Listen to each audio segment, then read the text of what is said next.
Cours numéro 20. Le principe du maintien réciproque. Les différentes classes d'essence. Evolution intérieure et devenir cosmique de l'être humain dans la Genèse. Dieu dit à l'homme, « Voici, je t'ai placé devant la vie et la mort, je t'ai placé devant la bénédiction et la malédiction. Choisis la vie pour toi et tes descendants, afin que vous viviez. » L'homme est placé devant un choix qui constitue à la fois sa plus grande liberté mais également sa plus grande responsabilité individuelle et collective.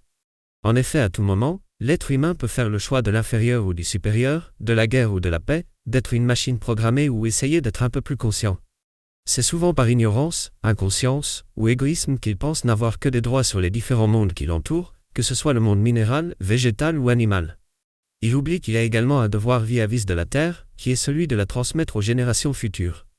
Par ses actes inconscients, il met en péril le devenir de la Terre et la survie de l'humanité. Nous allons comprendre pourquoi en étudiant un des grands principes qui régit l'univers. En effet, le principe de maintien réciproque est ce grand principe spirituel qui explique le lien existant entre toutes les formes de création, tant sur un plan purement matériel, on comprend aisément qu'en polluant la planète on se pollue soi-même, mais également sur un plan psychique, en menaçant directement notre évolution spirituelle par la destruction ou l'affaiblissement de certaines classes d'essence. La connaissance de l'interdépendance qui relie les différentes classes d'êtres entre elles, chacune produisant et transformant une certaine énergie nécessaire à la survie et la maintenance d'une autre, nous fait prendre conscience de tout l'équilibre universel au sein de l'ensemble du cosmos. Qu'une seule de ces classes vienne à manquer ou à s'affaiblir et c'est aussitôt une autre classe qui devra fournir l'énergie manquante pour compenser. Sans cette compensation et à cause de l'interrelation entre les différentes classes, ce serait la fin d'un monde par l'écroulement du système. Imaginons les conséquences de l'aggravation de la pollution de l'air et de la mer ainsi que de la désertification des forêts sur la faune, la flore et l'humanité tout entière. Les différentes classes d'essence, 1, la chaleur 7, les vertébrés 2, les éléments simples 8, l'homme 3, les cristaux 9, les entités hiérarchiques 4, le sol 10, logos 5, les plantes 11, l'esprit 6, les invertébrés 12. L'absolu. Considérons tout d'abord le caractère spécifique de ces différentes classes d'essence. 1. Chacune d'elles n'est que ce qu'elle est et ne peut se situer que là où elle est, soit entre deux autres. 2. Chacune d'entre elles est imitée par celle qui lui est inférieure et celle qui lui est supérieure. 3. Chacune de ces classes d'essence n'existe que si elle reçoit de l'énergie et en donne. Les 3 premières classes d'essence sont dépourvues de manifestations vitales. La première est la chaleur, il s'agit de toutes les formes d'énergie non organisées, celles-là même qui en se condensant vont donner naissance à la deuxième classe d'essence appelée éléments simples qui sont des combinaisons primaires de matière, elles-mêmes donneront naissance aux différents éléments aériens, gazeux et liquides et, en se solidifiant, à la troisième catégorie, les sels minéraux, connus en ésotérisme sous le nom de cristaux. Cette troisième classe d'essence possède une faculté très rare dans le cosmos, celle d'être capable d'assembler des atomes identiques, et donc de concentrer des amas de matière qui sont à la source même de la vie. Cette faculté exceptionnelle et essentielle est pourtant bafouée par l'homme, qui puise dans le sol sans retenue, charbon, pétrole, soit autant d'énergie combustible qui finiront par manquer et introduire un élément de déséquilibre dans le système.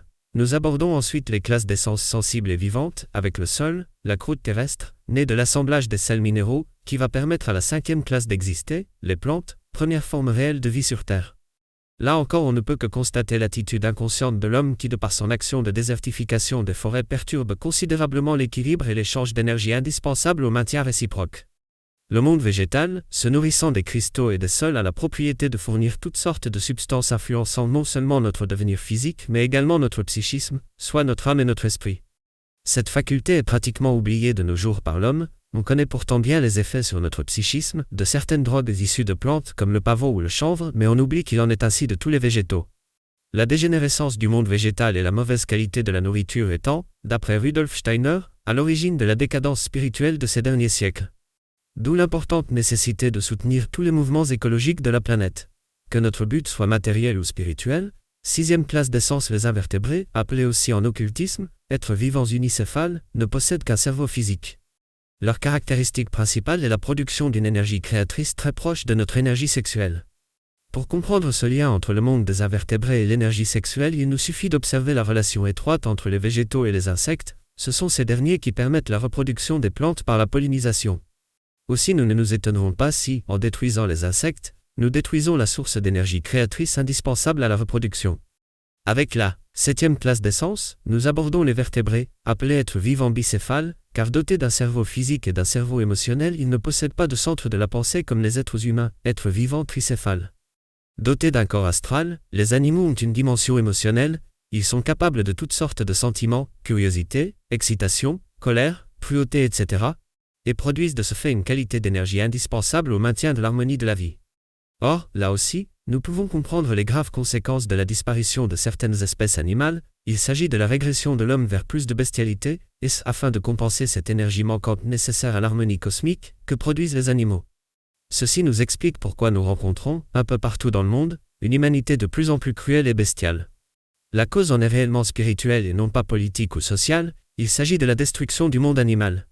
L'autre conséquence de leur disparition étant la surpopulation mondiale, car en mourant les animaux libèrent également cette énergie indispensable, et s'il n'y a plus assez d'animaux il faudra, pour compenser, davantage de morts humaines. Nous pouvons définir 3 catégories d'hommes. Nous trouvons tout d'abord des êtres issus d'une vague de vie bien plus évoluée que la nôtre et qui sont appelés dans toutes les formes de spiritualité des envoyés de Dieu. Ce sont les grands guides de l'humanité. Nous trouvons ensuite une seconde catégorie, formée d'êtres humains que nous appelons des éveillés. Ils ont suivi un certain chemin d'évolution et acquis une certaine connaissance. Ils essaient de transmettre l'enseignement reçu à la 3e catégorie, celle des hommes ordinaires. L'être humain éveillé, de par le fonctionnement de ses centres supérieurs, peut parvenir à produire une énergie de qualité supérieure pouvant pallier à l'énergie animale manquante. Mais l'être humain ordinaire peut lui aussi contribuer à ce processus. Il peut décider volontairement de se mettre sur un chemin intérieur d'évolution et devenir ce que nous appelons un homme numéro 4. Par le dévouement et le service conscient et volontaire à une cause élevée, l'homme produit des sentiments d'une nature supérieure. L'autre forme de compensation est ce qu'on appelle, dans le domaine spirituel, la souffrance intentionnelle, correspondant au sacrifice que font les êtres humains engagés sur un chemin intérieur d'évolution. Nous avons compris qu'en travaillant consciemment à sa propre évolution, l'homme travaille également à maintenir l'équilibre des mondes. La compréhension de ce grand principe du maintien réciproque doit nous faire prendre conscience du rôle très important, dans le devenir cosmique, de l'homme engagé sur un chemin d'évolution. Cette seule perspective de la capacité de l'homme à pouvoir créer les conditions d'une humanité véritable et par là même, devenir éternelle, devrait rendre à elle seule, ce chemin de service et de sacrifice beaucoup plus léger et joyeux. L'homme ne devra sacrifier avant tout que ce qui est inférieur en lui. C'est en perdant de vue le but essentiel et en ramenant les choses à nous-mêmes que nous devenons tristes. Une chose est rassurante, c'est que l'homme peut devenir à tout moment un peu plus intelligent et un peu moins stupide que l'instant auparavant. L'être humain est placé à tout instant devant un choix, il peut choisir entre la vie et la mort de l'esprit.